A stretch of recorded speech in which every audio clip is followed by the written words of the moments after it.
फिर एक बार हम पवित्र शास्त्र बाइबल में से सुन रहे हैं, परंतु बहुत सारे लोग जब ये सुनते हैं आइए, तो आप में से बहुत लोग यह भी कह सकते जाइएगा। मित्रगण, समय आते ही मैं चला जाऊंगा, पर जो सत्य इतिहास बाइबल का आप तक आ रहा है उसे कौन आप तक लाएगा? हाँ मित्रगण, बाइबल का भविष्य अंतिम दिनों के लिए है। यह तुम नहीं बोलेंगे, यदि हम नहीं बोलेंगे तो बाइबल का भविष्य है, पत्थर चिल्ला उठेंगे। और आज आपके हाथों में, आज आपके जेब में एक पत्थर रखा है, उसे आप मोबाइल कहते हैं।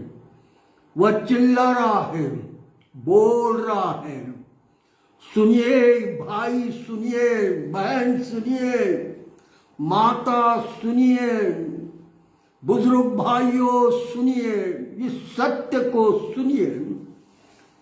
जीवित परमेश्वर प्रभु यीशु के आने के पूर्व इन सत्यता को आप सब सुन लीजिए, ताकि आने वाले दिनों में आप सारी बुराई का सामना कर सकोगे।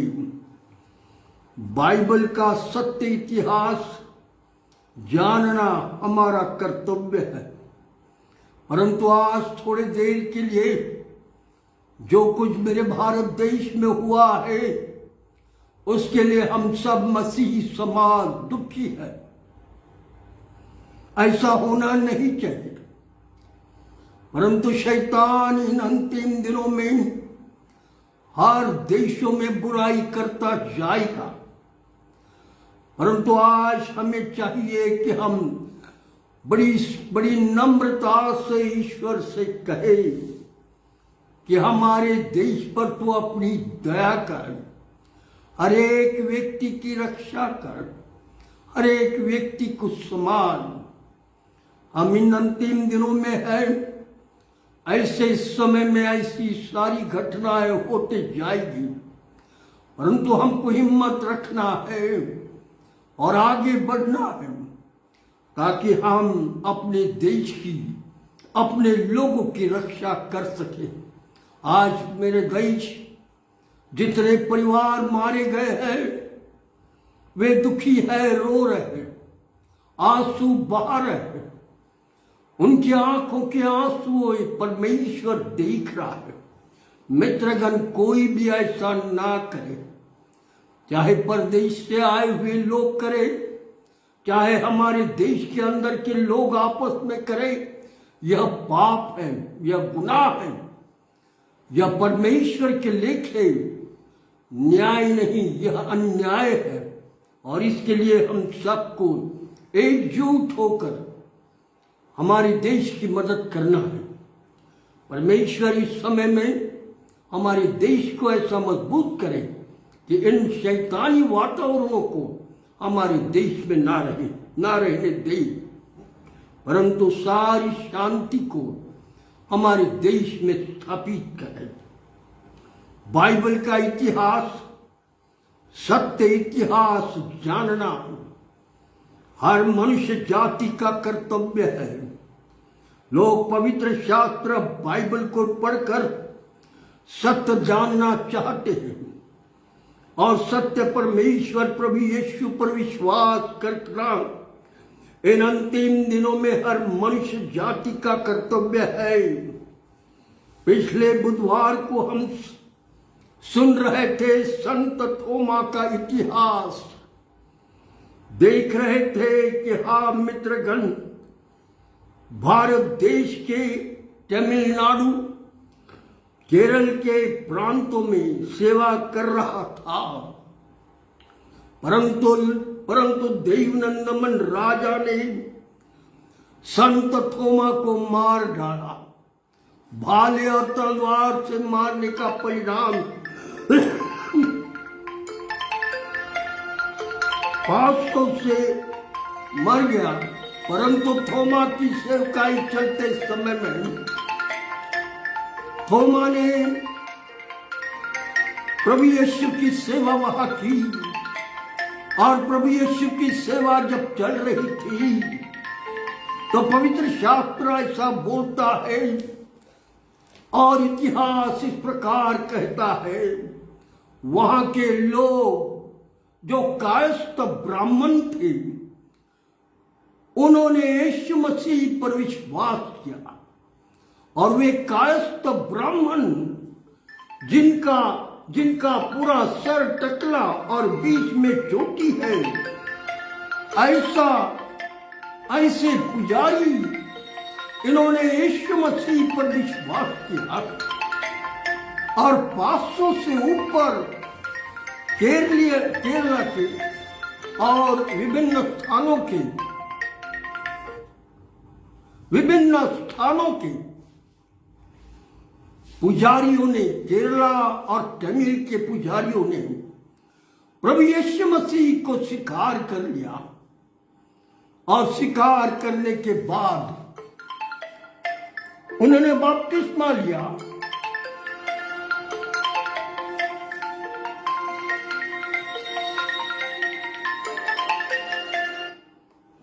उन्होंने बपतिस्मा लिया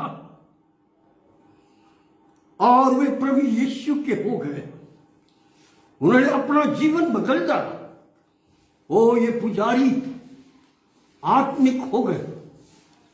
इन पुजारियों ने पवित्र आत्मा से अपने जीवन को भर लिया और पुजारी प्रभु यीशु की सेवा करने लगे। केरला, तमिलनाडु, आंध्र प्रदेश और इन सारे एरिया में प्रभु यीशु का नाम हो गया। ओ मित्रगण, और उन 500 से ऊपर ब्राह्मण पुजारियों के कारण आज सारे भारत देश में मसीह समाज आज है, क्योंकि संत थोमा को राजा देवनंदमन ने भाला और तलवार से मार डाला। अब सारी प्रभु यीशु की सेवकाई उन ब्राह्मण पुजारियों के हाथ में थी। सारे ब्राह्मण पुजारियों ने प्रभु यीशु पर विश्वास किया, थोमा के जरिए बपतिस्मा लिया और थोमा के साथ रहकर पवित्र आत्मा से भर गए। और जीवित परमेश्वर ने हर एक काम इन ब्राह्मण पुजारियों के ऊपर छोड़ दिया। मित्रगण, वो शांत नहीं रहे, क्योंकि उन्होंने सत्यता जीवते परमेश्वर की देखी कि सचमुच थोमा का परमेश्वर प्रभु यीशु वह जीवित है। आज जो काम भारत देश में है उन्हीं ब्राह्मण पुजारियों के कारण है। प्रभु यीशु केवल उन्होंने विश्वास किया, उन सब के नाम स्वर्गीय राज्य में लिखे गए हैं। मित्रगण, परमेश्वर का काम कोई रोक नहीं सकता। ओ चाहे मृत्यु भी लोगों को आए, परमेश्वर जो जीवित है उसका काम इस पृथ्वी पर कोई रोक नहीं सकता। और इसीलिए मित्रगण, परमेश्वर का काम कोई रोक नहीं सकता। इज़राइल देश में यरूशलेम शहर में जहां शास्त्री और फरोशी और रोमी सल्तनत थी, मित्रगण ऐसा लिखा हुआ, ये सब प्रभु यीशु के और प्रभु यीशु की आत्मिक सेवा के विरुद्ध थे। और इन्होंने षड्यंत्र रचकर यीशु के लोगों को किस प्रकार हम मारेंगे और उन्हें जेलों में डालेंगे इसका प्लान बनाया। इन्होंने एक टोली बनाई और उस टोली को सरकारी अभिप्राय दिया। इज़राइल देश में एक अभिप्राय इन टोली को दिया और इन्हें कहा गया, जहां कहीं प्रभु यीशु की मंडली प्रार्थना कर रही होगी, उपासना कर रही होगी, जहां कहीं वे एकत्रित हुए होंगे, ऐसे सारे चर्चेस को, ऐसे सारे ठिकानों को तोड़ डालो और उन्हें मारो और जेल में भर दो। जहां कहीं यीशु प्रभु के लोग तुम्हें प्रार्थना करते दिखेंगे, हाँ मित्रगण, उन्हें मारना, उन्हें जेल में बंद करना। इन लोगों के टोली में एक लीडर था, उसका नाम शाऊल था। वह जब स्तिफनुस को यरूशलेम में जब स्तिफनुस प्रचार कर रहा था, स्तिफनुस प्रभु यीशु का सेवक था, ऐसे समय में लोगों ने स्तिफनुस को पथराव करके मार डाला।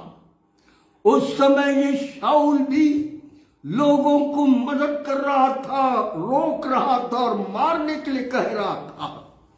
मित्रगण, ये शाऊल बहुत बुरा व्यक्ति, बुरा जवान, इसने मिलकर ऐसी सारी बुराइयां की है। ऐसा कहा है, इन्हें यह अभिप्राय मिला था, जहां कहीं इजराइल देश में प्रभु यीशु की आराधना चलेगी, वहां तोड़ फोड़ करना और लोगों को मारना और बांधकर जेल में डालना। जैसे इन दिनों में कभी उत्तर प्रदेश में, कभी मध्य प्रदेश में, कभी और स्थानों में क्रिश्चियन कलीसिया और पासवानों को मारा जा रहा है, तोड़ा जा रहा है, चर्च में घुसकर उस चर्च को तोड़ रहे हैं। यही परिस्थिति उस समय में थी जब प्रभु यीशु की सेवा इजराइल देश में हो रही थी। एक दिन सरकार से यह टोली एक अभिप्राय पा चुकी और ऐसा लिखा हुआ है प्रेरितों के काम 9वां अध्याय और 1 आयत में, शाऊल जो अब तक प्रभु के चेलों को धमकाने और घात करने की धुन में था, महायाजक के पास गया। प्रेरितों के काम 9 और 2 में लिखा है, और उससे दमिश्क के आराधनालय के नाम पर एक अभिप्राय की चिट्ठी मिली कि क्या पुरुष, क्या स्त्री, जिन्हें वह उस पंथ में पाए, बांध कर यरूशलेम में लाए। और शाऊल और उसकी पूरी टीम आज उनका लक्ष्य दमिश्क के चर्चेस, दमिश्क के लोग जो मसीही प्रभु यीशु पर विश्वास करते उनके लिए था। और इन्होंने, शाऊल और उसकी टीम ने, पूरी टीम का लक्ष्य यही था कि किसी रीति से आज इनको हम मारेंगे, इनके धार्मिक स्थलों को तोड़ डालेंगे और इन्हें बांध कर यरूशलेम में ले आएंगे। बाइबल ये बताती है, वे सारी शाऊल की टीम घोड़ों पर सवार होकर निकल पड़ी। जब वे सब दमिश्क के पास आए तो एकाएक आकाश से उसके चारों ओर ज्योति चमकी। हाँ मित्रगण, जब ये पूरे मिलकर पूरे प्लान से जाने लगे तो बाइबल ऐसा बताती, दमिश्क के पास जब वे पहुंचे तो दमिश्क के पास आते ही स्वर्ग से एक ज्योति शाऊल नाम के व्यक्ति जो लीडर था उस पर पड़ी। और बाइबल ऐसा बताती है कि वो घोड़े पर से नीचे गिर गया और गिरा रहा और उजियाला चमकता रहा। और उसमें से आवाज आई, और आवाज ये थी, शाऊल शाऊल तू मुझे क्यों सताता है। शाऊल ने पूछा तुम कौन हो? तब शब्द सुना, तब यह शब्द उसके पास आया। और ऐसा लिखा है प्रेरितों के काम 9 और 34 में, और वह भूमि पर नीचे गिर पड़ा और यह शब्द सुना, हे शाऊल तू मुझे क्यों सताता है? प्रेरितों के काम 9 और 5 में उसने पूछा, है प्रभु तू कौन है? और उसने कहा, मैं यीशु हूं जिसे तू सताता है। वहां शाऊल के साथ और लोग थे, वे सब अवाक रह गए। आवाज तो आ रही है पर कौन बोल रहा है पता नहीं, पर शाऊल आवाज सुन रहा है और ये सुनकर वहां पड़ा है। वहां शाऊल के साथ और लोग भी थे, अवाक रह गए कि कौन बोल रहा है। फिर आवाज आई, जब शाऊल नीचे गिरा हुआ था तब आवाज आई और कहा, प्रभु यीशु नहीं, उठ और नगर में जा। हे शाऊल उठ और अब नगर जा। तब ऐसा लिखा हुआ है प्रेरितों के काम 9वां अध्याय 8वें आयत में, तब शाऊल भूमि पर से उठा, परंतु जब शाऊल आंखें खोलने लगा तो आंखों से दिख नहीं रहा, अंधा हो गया। और उसके साथियों ने देखा कि हमारा साथी लीडर अंधा हो गया है, देख नहीं सक रहा। तब उन्होंने उसे पकड़कर दमिश्क में लाया।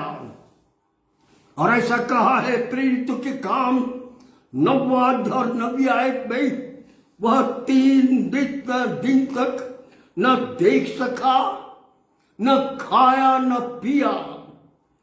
वह 3 दिन तक भूखा रहा। मित्रगण, इस समय शाऊल अपने किए हुए सारी बुरी बातों के लिए, बुरी दुष्टता के लिए, अपने पापों के लिए रो रहा है। 3 दिन तक पश्चाताप कर रहा है। 3 दिन तक अपना मार्ग परमेश्वर के साथ सीधा कर रहा है प्रभु यीशु के लिए, और उसने जो गुनाह किया है उसके लिए रो रहा है।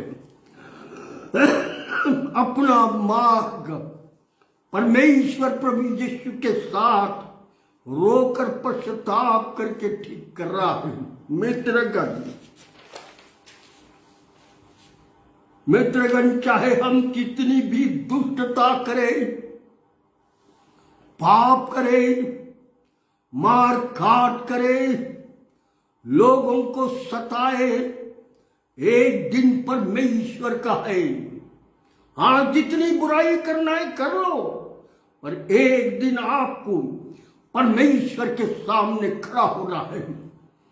शाऊल पश्चाताप करता रहा, 3 दिन और 3 रात रोता रहा, अंधा रहा, आंखों से नहीं दिख रहा था। ऐसे समय में पवित्र शास्त्र बाइबल बताती, प्रेरितों के काम 9वां अध्याय और 10वीं आयत में, दक्षिण दमिश्क में हनन्याह नाम का एक चेला था। उसने प्रभु यीशु ने दर्शन में कहा, हनन्याह को परमेश्वर ने दर्शन दिया और उससे कहा, हे हनन्याह, हनन्याह। तब हनन्याह ने कहा, क्या प्रभु? और ऐसा लिखा है, देखो, जीवित परमेश्वर प्रभु यीशु की बातें शाऊल के लिए योजना बनानी शुरू हुई। तब प्रेरितों के काम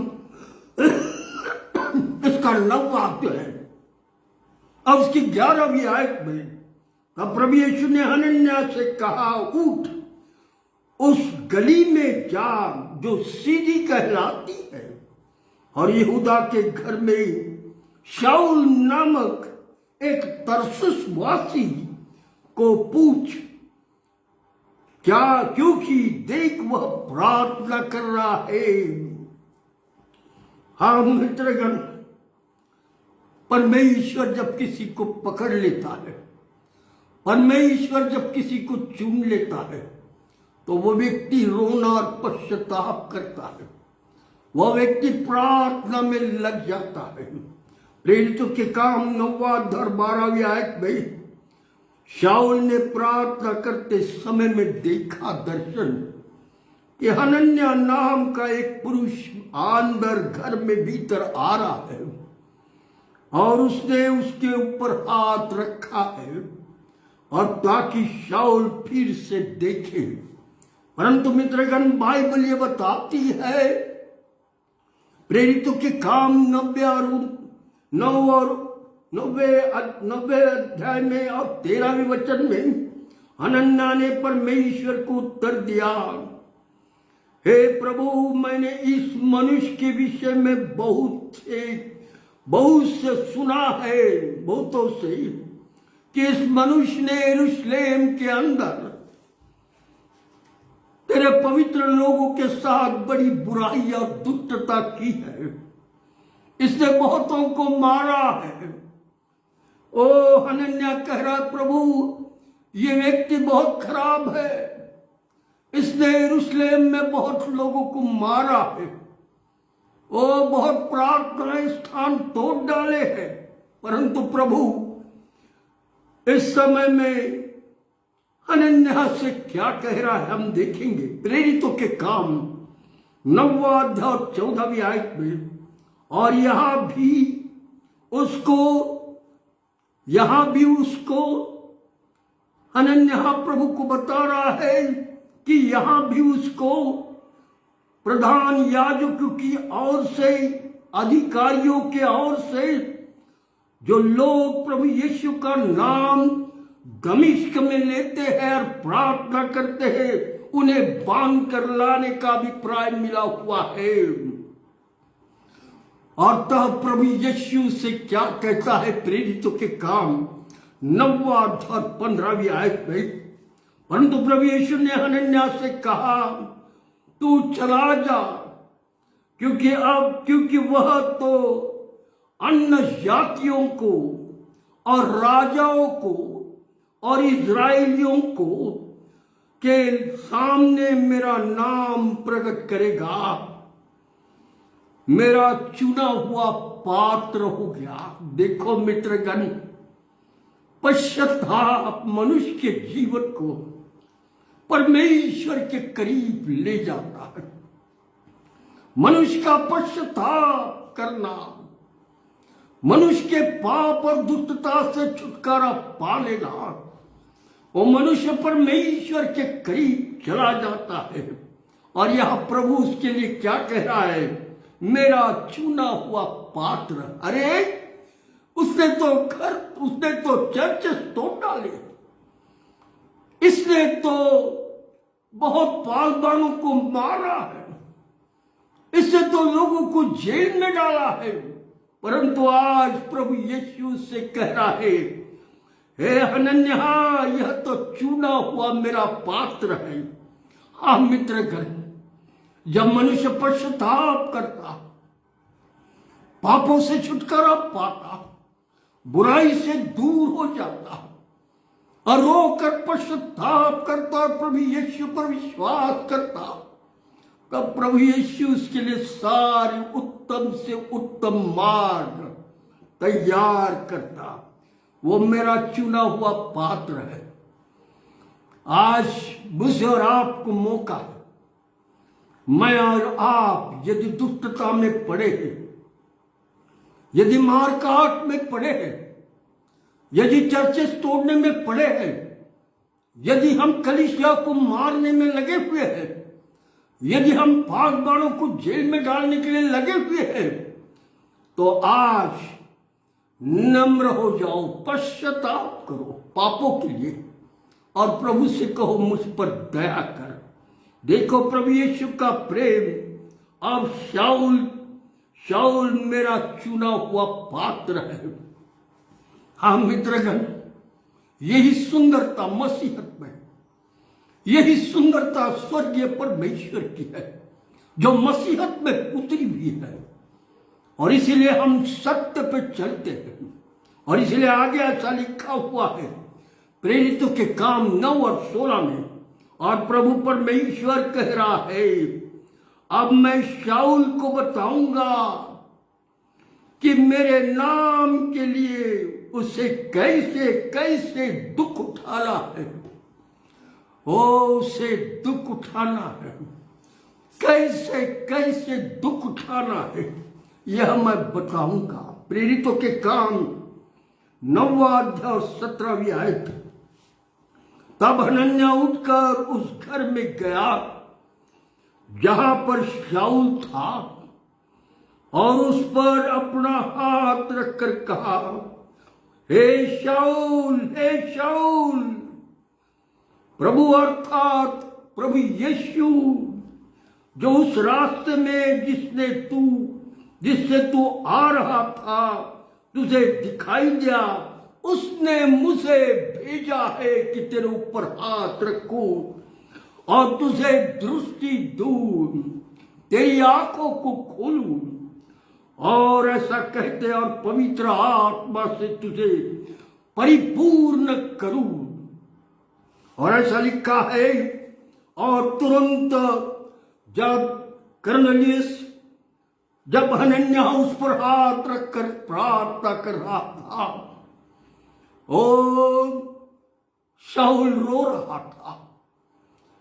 और जब हनन्याह प्रार्थना करने लगा और उसकी आंखों के लिए जब प्रार्थना की, तो आंखें जो अंधे थे उसके आंखों से छिलकियां निकल पड़ी और वो देखने लगा।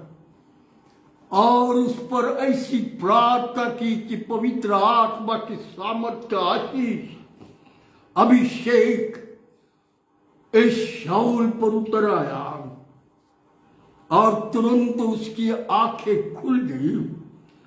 और ऐसा कहा है, वो भोजन करने बैठा और बल पा गया। मित्रगण, ओ परमेश्वर का बल, परमेश्वर की सामर्थ उस व्यक्ति पर उतर आई जो व्यक्ति कलीसिया को तोड़ रहा था, जो व्यक्ति कलीसिया के लोगों को मार रहा था। ओ परमेश्वर का जन बन गया। मित्रगण, ऐसा व्यक्ति जो शैतान के हाथों में था। मित्रगण, जितने ऐसे लोग बुराइयां करते हैं वे शैतान के हाथ में होते हैं। तब प्रभु यीशु के ओर से और मसीही लोगों के विरोध में था।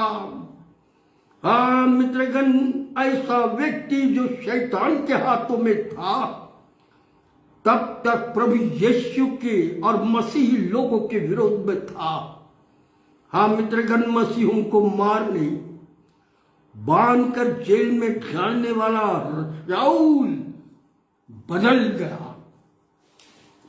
अपने पापों के लिए शाऊल ने 3 दिन 3 रात पश्चाताप किया, अंधा हो गया था। प्रभु यीशु के कारण फिर आंखें खुल गई। अब शाऊल नया हो गया। पुरानी बातें बीत गई, देखो सब नया ही नया हो गया। अब शाऊल मार काट, बुराई और दुष्टता के लिए नहीं रहा। अब वह पवित्र आत्मा से भर गया, एक जीवते परमेश्वर का सेवक बन गया। अब वह शाऊल नहीं रहा, अब वह परमेश्वर का चुना हुआ एक पात्र ठहरा है। अब शाऊल का नाम बदल गया। अब शाऊल नहीं बल्कि संत पौलुस बन गया। मित्रगण, हालेलुया। परमेश्वर लोगों को बदलने के लिए आया है। मसीह समाज परमेश्वर की सेवकाई करता है, लोगों का जीवन बदलना चाहता है। आज अब वचन को सुनो। प्रभु आपको बदलना चाहता। यदि आप जानवरों की तरह बर्ताव कर रहे हैं तो आज आपको मनुष्य बनाएगा, वे भी धार्मिकता का, वो भी अद्भुत रीति का। आप जानते हो परमेश्वर ने इस शाऊल का नाम संत पौलुस बनाया, और आज बाइबल के अंदर, इस पवित्र शास्त्र बाइबल के अंदर जितनी पत्रियां है लिखी हुई, वे सब संत पौलुस ने लिखी। और संत पौल सारे संसार में आज जीवित नाम है। संत पौलुस स्वर्ग में जरूर गया, परंतु आज भारत में और सारे विश्व में संत पौलुस का नाम है। मित्र कर मारकाट करने वाला, दुष्टता करने वाला, लोगों को दुख देने वाला यीशु के कारण बदल गया। आप कब बदलोगे? आपने कब विचार किया है कि मैं बदल जाऊं, मुझे आज बदलना है?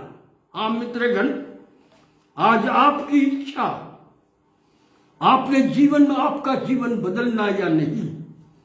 संत पौलुस इजराइल देश में सेवा कर रहा था। प्रभु ने संत पौलुस को रोम और जर्मन के लिए नियुक्त किया और कहा, संत पौलुस, तुझे रोम और जर्मन के बॉर्डरों पर जितनी देहाते हैं, जितने गांव हैं, उन सब में और रोम के अंदर और जर्मन के अंदर काम करना है। संत पेत्रस को रोम के वेटिकन सिटी के आजू बाजू के सारे गांव का काम दिया गया। वेटिकन सिटी के आजू बाजू का। संत जॉन को इटली भेजा गया ताकि वहां प्रचार करे। मित्रगण, संत पेत्रस पवित्र आत्मा से भरकर रोम के वेटिकन सिटी के आजू बाजू प्रभु का काम करने लगा। जब पेत्रस सेवा करने लगा, लोगों की भीड़ संत पेत्रस के साथ होने लगी। लोग बढ़ने लगे, लोग विश्वास करने लगे, क्योंकि पेत्रस पवित्र आत्मा की सामर्थ से भर गया था। और लोग बीमार उसकी छांव से ठीक हो रहे थे, अंधे लोग देखने लगे थे, बहरे लोग सुनने लगे, और मुर्दे जीवित होने लगे। दुष्ट आत्मा के पीड़ित लोग यीशु का नाम लेकर भागने लगे थे। मित्रगण, ऐसे स्थान पर वेटिकन सिटी में संत पेत्रस काम कर रहा था। रोम सल्तनत और रोमी कुछ लोगों को यह देखकर क्रोध आने लगा और इन्होंने क्रोध में आकर, क्योंकि यहां के लोग, रोम के लोग, वेटिकन सिटी के लोग इस्टोरथ नाम की देवी, ईस्टर नाम की देवी की पूजा करने वाले लोग थे। और यहां पर संत पेत्रस प्रभु यीशु की सेवा कर रहा था। यहां के लोग ख्रिस्त विरोधी थे। इन्होंने संत पेत्रस के कामों को देखा कि वह प्रभु यीशु के नाम से संत पेत्रस यहां सारा काम कर रहा है। तब सारे रोम में हलचली मच गई और ये उन्होंने कर लिया। संत पेत्रस की सेवकाई बहुत सारे लोगों को प्रभु यीशु के अनुयायी बनाते चले गए और लोग कलीसिया स्थापित करने लगे। यह सब जब शैतान ने देखा तो उसे अच्छा नहीं लगा और उसने लोगों को प्रभु यीशु के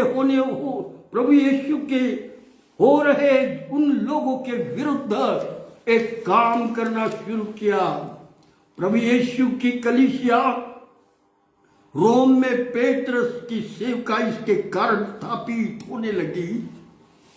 रोम के लोगों ने संत पेत्रस के विरुद्ध खड़ा किया कि पेत्रस को अब रोम में मारा जाए। रोम के सिपाही अधिकारियों ने संत पेत्रस को मारने का प्लान बना डाला।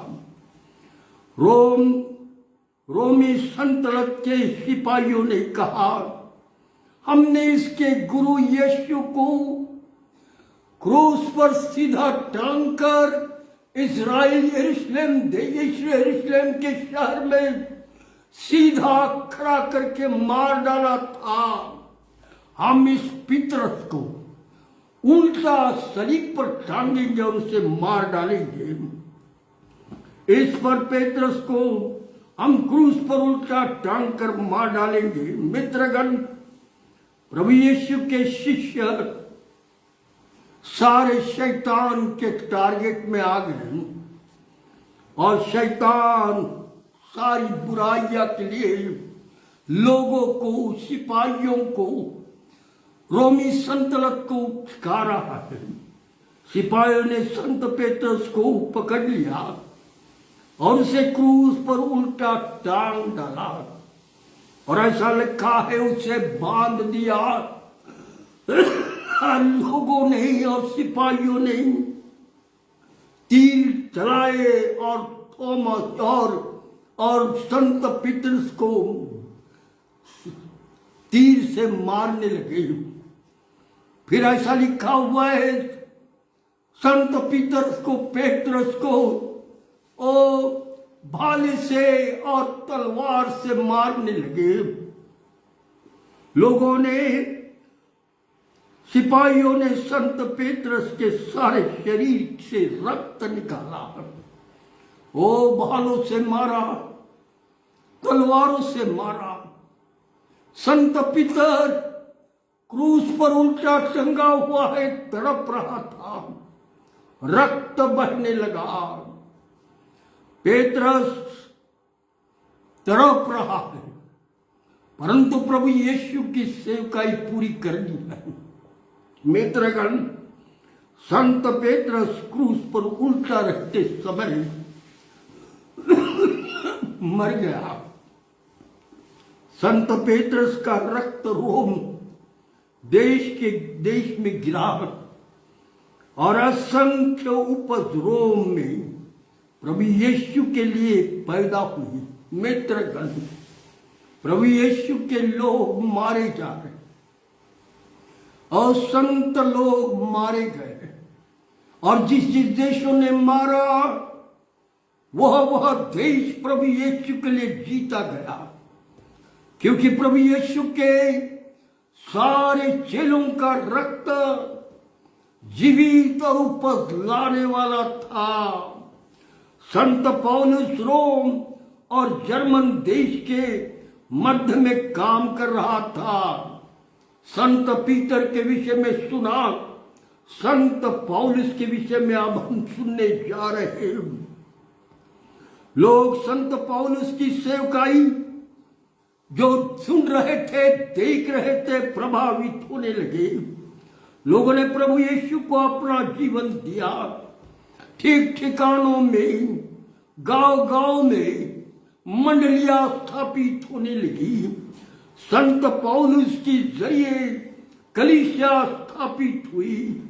रोम यानी और जर्मन के लोगों ने संत पौलुस का रोम जर्मन के बॉर्डर पर तलवार से और भालों से मारकर उसके शरीर के टुकड़े टुकड़े किए।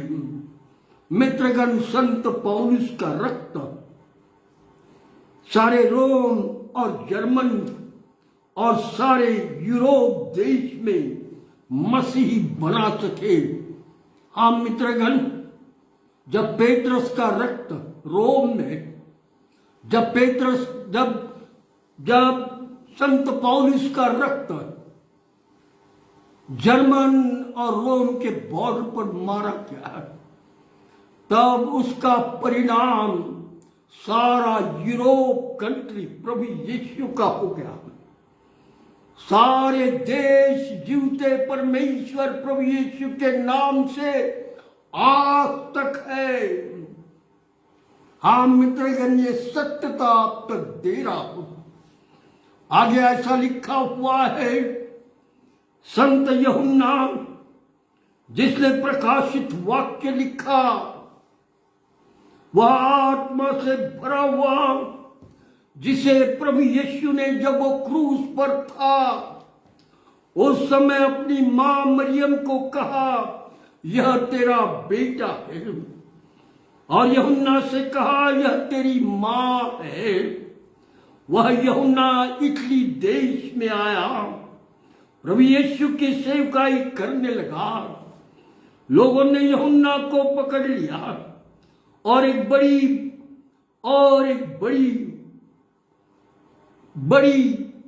उबलती हुई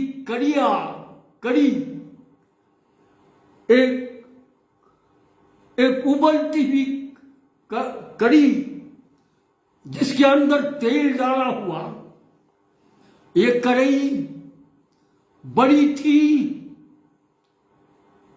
रोम इटली के लोगों ने प्लान बनाया था कि इस बड़ी किटली के अंदर, कढ़ाई के अंदर हम तेल भरेंगे और उस तेल को उबालेंगे, और उबाल के इस यूहन्ना को जो यीशु का प्रचार करता है इटली में, इसे उसमें डालेंगे।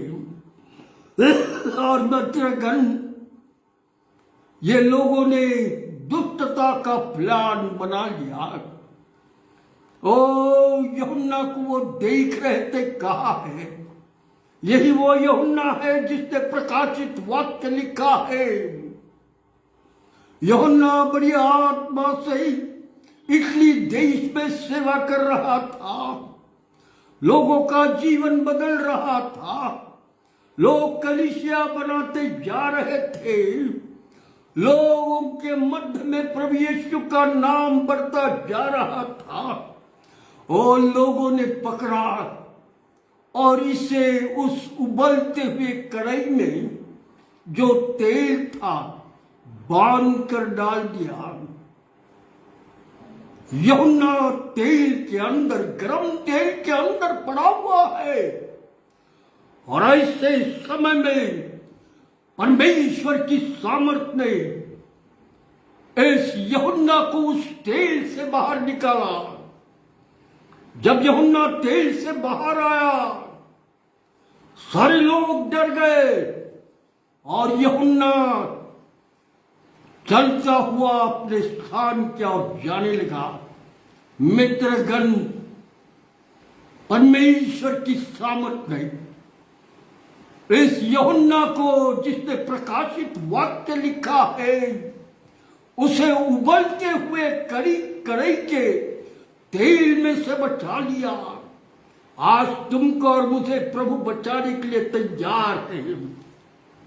मित्रगण, वो यूहन्ना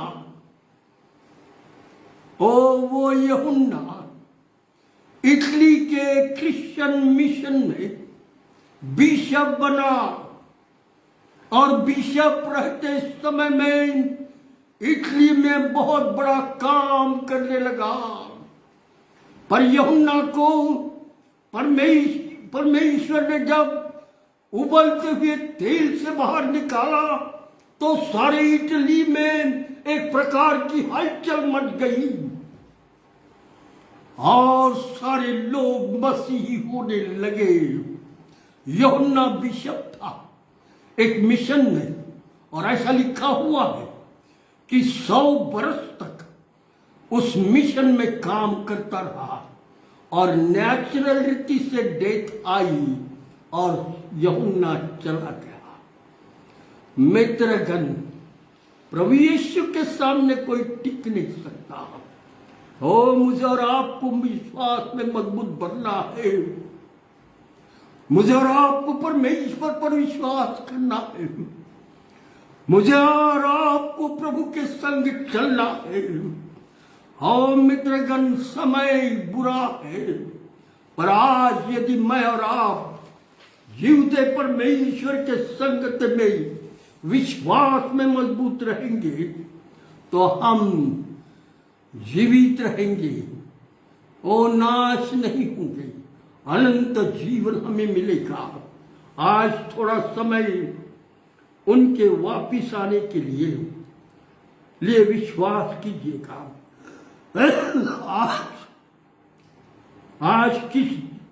आज किस दिन हमारे लिए सारे दिन प्रभु ने रखे हैं। अरे सब संसार में प्रभु यीशु का नाम, लोग प्रभु यीशु पर विश्वास कर रहे हैं। आपने क्या सोचा है किस दिन आप निर्माण करता जो आपका है उस पर विश्वास करके उसके करीब आएंगे? मित्रगण, कब? क्योंकि समय थोड़ा है, उसके पास आइएगा, पश्चाताप करिएगा, प्रभु को अपना जीवन दीजिएगा। देखो प्रभु आपको स्पर्श करेगा, आपके जीवन को सुंदर बनाएगा। आज भले ही संत पेत्रस नहीं रहे और थोमा नहीं रहा, संत पौलुस नहीं रहा, संत यूहन्ना नहीं रहा, बाकी चेले नहीं रहे, परंतु संसार में आज पवित्र शास्त्र के द्वारा उनका नाम जीवित है। हाँ मित्रगण, हम जो बताते हैं वो असत्य नहीं है। कोई भी दंत कथा हमारे पास नहीं है। जो कुछ भी है सॉलिड, पूरी मजबूती के साथ, पूरे विश्वास के साथ प्रभु यीशु का वचन आप तक आते रहता है। आने वाले दिनों में और मैं वचन को लाऊंगा, और इन अंतिम दिनों में क्या क्या होने वाला है इस पृथ्वी पर, इसकी भी सत्यता पवित्र शास्त्र के द्वारा आप तक पहुंचाऊंगा। यही मेरा कर्तव्य है। मेरे लिए आप प्रार्थना में याद रखें कि प्रभु मुझे बोलने की ताकत दे, अद्भुत विचारों को दे, ताकि मैं प्रिय लोग जो देशवासी हैं उन तक सत्यता का वचन देता रहूं, ताकि लोगों का जीवन बदल जाए। आइए, आज जितने लोग सुन रहे थे उनके लिए हम प्रार्थना करेंगे। और मेरी विनती है सारे मित्रों को, भाइयों को, बहनों को, आप यह वचन जो सुन रहे हैं, यदि आपको ऐसा लगता मैंने सुना, मेरे अड़ोस पड़ोस में मेरे दोस्त लोग हैं, चाहे हिंदू हो, चाहे मुसलमान हो, चाहे कोई भी हो, वहां तक फैला दो, ताकि आपका ये सेवा प्रभु मान्य करेगा और आपको आशीष देगा। आइए हम प्रार्थना करें। हमारे जीवित दयालु प्रभु यीशु, आज विशेष करके तुझसे प्रार्थना करते हैं, मेरे देश पर तू आशीष रख। जितने परिवार आज प्रभु दुखी है, आंसू बहा रहे हैं, उनके घर का कोई ना कोई मारा गया है, उन घरों में तेरी शांति को ढाल, उनके आंसुओं को पोंछ प्रभु। और विशेष करके हम तुझसे प्रार्थना करते हैं, हमारे देश पर तू अपनी आशीष रख और इस देश के अंदर शांति, प्रेम, दया और करुणा को स्थापित कर, क्योंकि यह अंत के दिन है। ऐसे दिनों में हम सब एकजुट कर होकर सत्य परमेश्वर प्रभु यीशु की उपासना और प्रार्थना करने वाले बन सके, ऐसा होने दे। जो शांति का राजकुमार है, जो दया और प्रेम का प्रभु है, उस प्रभु को जब हम मानेंगे तब शैतान की सारी युक्तियां हमसे दूर हो जाएगी। और इसलिए प्रभु सबको आशीष दे। आज जितने भाई बहन सुन रहे थे वचन को, उन सबको आशीष दे। उनके साथ उनकी जरूरतों को पूरा कर। वचन की गहराई लोगों के दिलों में पहुंचने दे ताकि लोगों का जीवन बदल जाए। धन्यवाद देते प्रभु यीशु तुझे और तेरे वचन के लिए, क्योंकि तू जीवित परमेश्वर है, बहुत जल्दी आने वाला है। और तू हमसे पूछेगा अन्य जातियों में प्रचार किया या नहीं, और इसलिए प्रभु हम प्रचार कर रहे हैं। तो अपनी आशीष को नहीं दे ताकि लोग बदल जाए। प्रभु यीशु आज रात को सबके साथ हो, सबको आशीष दे यीशु प्रभु के नाम से। आमीन आमीन।